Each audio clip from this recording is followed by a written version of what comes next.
നമസ്കാരം. The path is the goal എന്ന discussion സീരീസിൻ്റെ അടുത്ത സെഷനിലേക്ക് വീണ്ടും ഏവർക്കും സ്വാഗതം. നമുക്ക് ആദ്യം മെഡിറ്റേഷൻ ചെയ്യാം. കണ്ണുകൾ അടച്ച് ശാന്തമായിരിക്കും. ഭൂമി മാതാവിനോടും സർവചരാചരങ്ങളോടും അന്തരീക്ഷത്തോടും കൃതജ്ഞത രേഖപ്പെടുത്തും. ഭൂമി മാതാവിൽ നിന്നുമുള്ള ഹീലിംഗ് എനർജി കാലുകളിലൂടെ പ്രവേശിച്ച് ശരീരം മുഴുവൻ വ്യാപിക്കുന്നതായും ശരീരത്തിലെ എല്ലാ ഭാഗങ്ങളെയും എല്ലാ കോശങ്ങളെയും റിലാക്സ് ചെയ്യാൻ സഹായിക്കുന്നതായും അനുഭവിക്കും. ഈ റിലാക്സേഷൻ ഹൃദയത്തിൽ അനുഭവിക്കും. ശ്വാസം ദീർഘമായി ഉള്ളിലേക്കെടുക്കൂ. ഹൃദയത്തിൽ സ്നേഹം നിറയുന്നതായി അനുഭവിക്കൂ. ശ്വാസം പുറത്തേക്ക് വിടുമ്പോൾ സ്നേഹം പ്രപഞ്ചം മുഴുവൻ വ്യാപിക്കുന്നതായും അനുഭവിക്കൂ.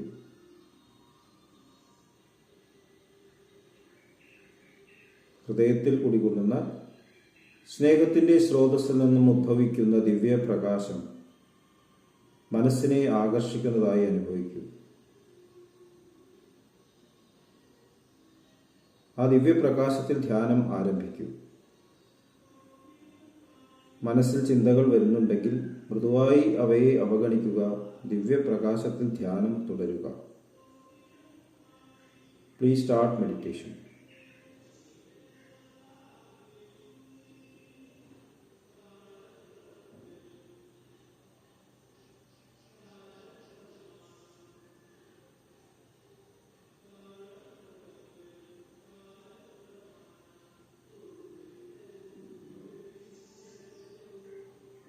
ഓക്കെ, കണ്ടീഷൻ ഹൃദയത്തിൽ നിലനിർത്തി പതുക്കെ കണ്ണുകൾ തുറക്കും. എല്ലാവരെയും ഹാർദമായി ഹാർട്ട്ഫുൾനെസ് സഹജമാർ മെഡിറ്റേഷൻ സിസ്റ്റത്തിലേക്ക് സ്വാഗതം ചെയ്യുന്നു. എങ്ങനെ ജോയിൻ ചെയ്യാം എന്നതിൻ്റെ ഡീറ്റെയിൽസ് ഡിസ്ക്രിപ്ഷൻ ബോക്സിൽ കൊടുത്തിട്ടുണ്ട്. ആശയവിനിമയം ആണ് യഥാർത്ഥത്തിൽ ഈ പ്രപഞ്ചത്തിൻ്റെ അടിസ്ഥാനം. ഏറ്റവും ഉയർന്ന തലത്തിലുള്ള ആശയവിനിമയത്തിന് ഭാഷയില്ല. അബ്സല്യൂട്ട് സൈലൻസ് ആണ്. ആ സൈലൻസിൽ നിന്നും ഡിസെൻഡ് ചെയ്തതാണ് ഈ പ്രപഞ്ചം മുഴുവൻ. അപ്പോൾ ഓരോ ബോധതലങ്ങളിലും ആശയവിനിമയത്തിന് പല പല രീതികളും പല പല നിയമങ്ങളുണ്ട്. അപ്പോൾ നമ്മൾ കമ്മ്യൂണിക്കേഷൻ ഗ്യാപ്പ് എന്ന് പറയും, ജനറേഷൻ ഗ്യാപ്പ്. അച്ഛൻ പറയുന്നത് മകന് മനസ്സിലാവുന്നില്ല, മകൻ പറയുന്നത് അച്ഛന് മനസ്സിലാവുന്നില്ല, ഒരു മത ഫോളോ ചെയ്യുന്ന ആൾക്ക് വേറെ ആൾ പറയുന്നത് മനസ്സിലാവുന്നില്ല. രാജ്യങ്ങൾ തമ്മിലുള്ള കമ്മ്യൂണിക്കേഷൻ ഗ്യാപ്പ്.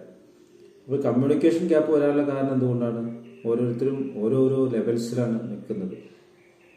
ഡീപ്പായിട്ട് യാതൊരു കമ്മ്യൂണിക്കേഷൻ ഗ്യാപ്പും ഇല്ല. എല്ലാവർക്കും ലഭിക്കുന്നത് ഒരേ ലൈഫ് ഫോഴ്സാണ്, ഒരേ അറിവാണ്. എക്വാവിറ്റി ഓഫ് ലൈഫ് എന്ന് ചാരുജി മഹാരാജ് പറയുന്നു. ജീവിതത്തിൻ്റെ അറിവ് മുഴുവൻ ഉള്ള സീഡ് നമ്മുടെ ഉള്ളിൽ ഒന്ന് തന്നെയാണ്. അപ്പോൾ ആ ഒരു കമ്മ്യൂണിക്കേഷനിലേക്ക് എത്തിച്ചേരാൻ നമ്മൾ പല ചക്രങ്ങളിലൂടെയും കടന്നു പോകേണ്ടി വരുന്നു. നമ്മൾ കംഫോർട്ട് സോൺസിൽ കുടുങ്ങിയത് കൊണ്ടാണ് നമുക്ക് അവിടേക്ക് കണക്ട് ചെയ്യാൻ പറ്റാത്തത്. അവിടേക്ക് കണക്ഷൻ കിട്ടാൻ ഒരു ബുദ്ധിമുട്ടുമില്ല. കാരണം ആ കമ്മ്യൂണിക്കേഷൻ ചാനൽ എന്നും ഓപ്പണാണ്. അമേരിക്കയും റഷ്യയും തമ്മിൽ ഒരു ഹോട്ട് കണക്ഷൻ എപ്പോൾ ഉണ്ടായിരുന്നു എന്ന് കേട്ടിട്ടുണ്ട്, ഡയറക്റ്റ് കണക്ഷൻ. അതുപോലെ നമുക്കും ആ അബ്സല്യൂട്ട് നമ്മൾ എപ്പോഴും ആ കണക്ഷൻ ഒരിക്കലും നിഷേധിക്കപ്പെടുന്നില്ല. അതാണ് ഹൃദയത്തിലൂടെയുള്ള കണക്ഷൻ. പല പേരുകളിലും പറയപ്പെടുന്നു. സാമൻ എന്ന് ചാന്തോക്യ ഉപദേശത്തിൽ പറയുന്നു.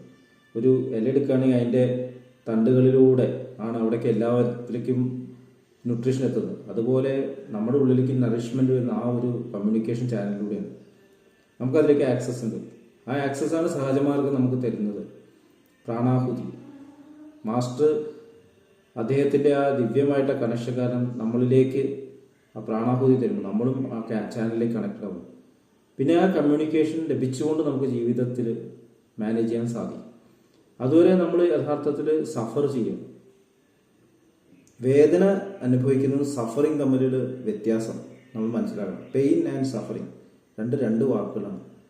വേദന തീർച്ചയായിട്ടും അനുഭവിക്കും. ജീവിതത്തിൽ ഒരു കംഫോർട്ട് സോണിൽ നിന്ന് മാറ്റം വരുമ്പോൾ ചെറിയൊരു വേദന, നമ്മളൊരു ബോട്ടിലേക്ക് കയറുമ്പോഴും ഇറങ്ങുമ്പോഴും ബോട്ടൊന്ന് ഇളകും എന്ന് പറയുന്ന പോലെ എപ്പോഴും ഒരു പെയിൻ ഉണ്ടാവും. ഭക്ഷണം കഴിക്കുമ്പോൾ ഒരു പെയിൻ ഉണ്ട്, ചവച്ച് അരച്ച് തിന്നണം, ആ വേദന നമ്മൾ അനുഭവിക്കുന്നുണ്ട്. ദഹിക്കുമ്പോൾ ഒരു വേദന ഉണ്ട്, ടോയ്ലറ്റ് പോകുമ്പോൾ വേദന ഉണ്ട്, ഒരു പെയിൻ അവിടെ ഉണ്ട്. അത് കുറച്ച് എക്സാജറേറ്റ് ചെയ്യുമ്പോൾ നമ്മൾ നോർമൽ റുട്ടീനിൽ അത് വർദ്ധിക്കുമ്പോൾ നമ്മളതിനെ എനിക്ക് സഹിക്കാൻ പറ്റത്തില്ല വേദന എന്ന് പറയും. നോർമൽ റുട്ടീനിലുള്ള വേദനകളൊന്നും നമുക്കത്ര പ്രശ്നമല്ല. നമ്മൾ അതുമായിട്ട് അക്കസ്റ്റംഡ് ആണ്, അക്ലിമാറ്റൈസ്ഡ് ആണ്.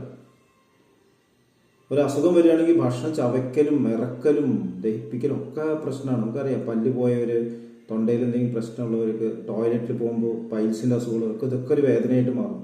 ശ്വാസം വലിക്കലും നമുക്കൊരു വേദനയാണ് ശരിക്കും. കാരണം ഓക്സിജൻ സെപ്പറേറ്റ് ചെയ്തിട്ട് ബ്ലഡ് സർക്കുലേഷൻ പോകണം. അപ്പോൾ നമ്മളത് അറിയുന്നില്ല, കാരണം നമുക്കത് ഓട്ടോമാറ്റിക്കായി. അവിടെ എന്തെങ്കിലും ഒരു ബ്ലോക്ക് വരുമ്പോഴാണ് പെയിനായിട്ട് മാറുന്നത്. സഫറിങ് എന്ന് പറയുമ്പോൾ എന്താണ്? നമ്മൾ ഈ വേദനയെ മാഗ്നിഫൈ ചെയ്തിട്ട് നമ്മൾ അതിൽ തന്നെ അട്രാക്റ്റഡ് ആയിട്ട് വേറെ എല്ലാം മറന്നുകൊണ്ട് ജീവിക്കുമ്പോൾ അത് സഫറിങ് ആയിട്ട് മാറും. ഇങ്ങനെ വേണ്ട, ഇത് നല്ലതല്ല എന്നുള്ള ചിന്തയിൽ ഇതിനേക്കാളും ബെറ്റർ ആയിട്ടൊരു ഭാവി കാലം അല്ലെങ്കിൽ ഒരു എക്സിസ്റ്റൻസ് നമ്മൾ ചിന്തിക്കുകയാണ്. അങ്ങനെയാകുമ്പോൾ നമുക്ക് ഈ ഒരു ജീവിതം സഫറിങ് ആയിട്ട് മാറും. ഇപ്പോൾ ഒരു പുഴ മലയുടെ മുകളിൽ നിന്ന് താഴേക്ക് ഇറങ്ങി വരുമ്പോൾ കല്ലുകൾ തട്ടിമുട്ടുന്നു, വേദന അനുഭവിക്കണ്ടോ? പുഴ സഫർ ചെയ്യുന്നുണ്ടോ? സഫർ ചെയ്യുകയാണെങ്കിൽ പുഴ പിന്നെ കടലിലേക്ക് വരില്ല.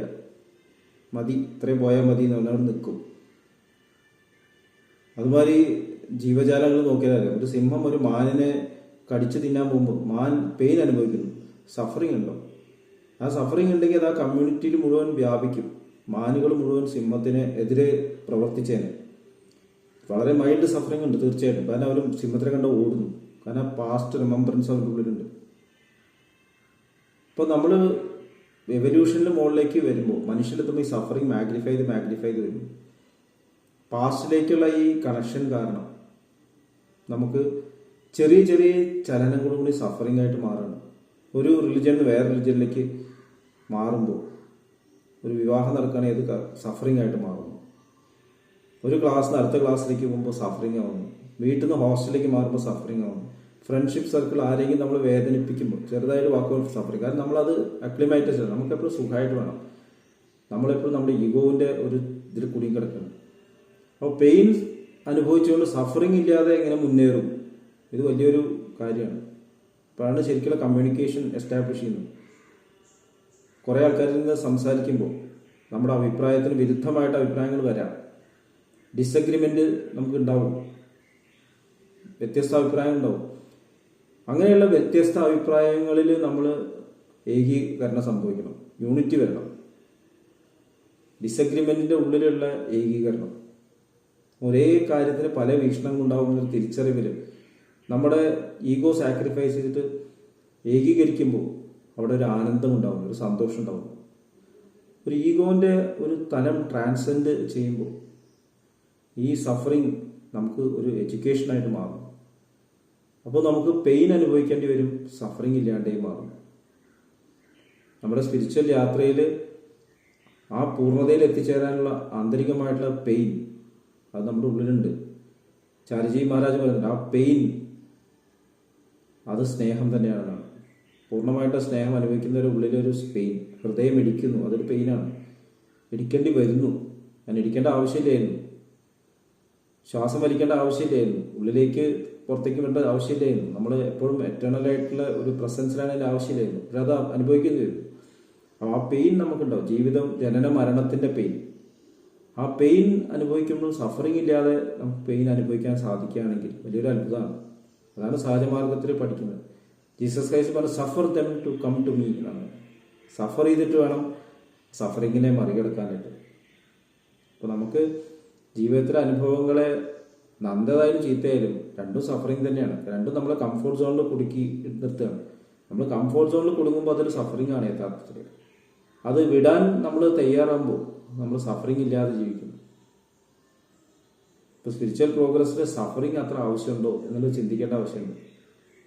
സഫറിങ് വരുന്നത് നമുക്ക് ഇൻഗ്രാറ്റിറ്റ്യൂഡ് ഉള്ളതുകൊണ്ടാണ്. എനിക്ക് ലഭിക്കുന്നത് നല്ലതല്ല എന്നൊരു തോന്നൽ, അത് വരുമ്പോൾ എനിക്ക് സഫറിങ് എത്തും, ഇത് വേണ്ടായിരുന്നു.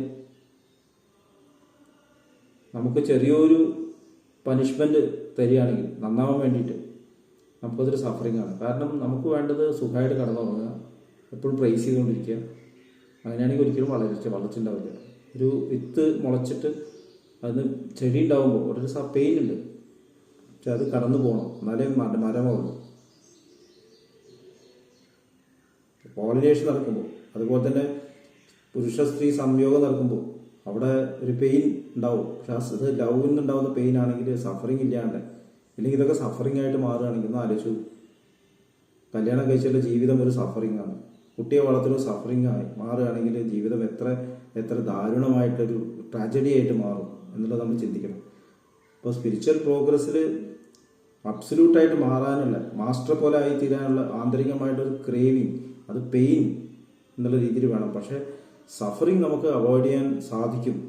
അതാണ് ഹാർട്ട്ഫുൾനെസ്സിൽ മെഡിറ്റേഷൻ ചെയ്യുമ്പോൾ, സാധന ചെയ്യുമ്പോൾ നമ്മൾ അനുഭവിക്കുന്ന അത്ഭുതം. ഇത്രയും പറഞ്ഞുകൊണ്ട് എല്ലാവർക്കും ഒരു നല്ല ദിവസം ആശംസിക്കുന്നു. അടുത്ത സെഷൻ വരെയും വിട വാങ്ങുന്നു. നന്ദി, നമസ്കാരം.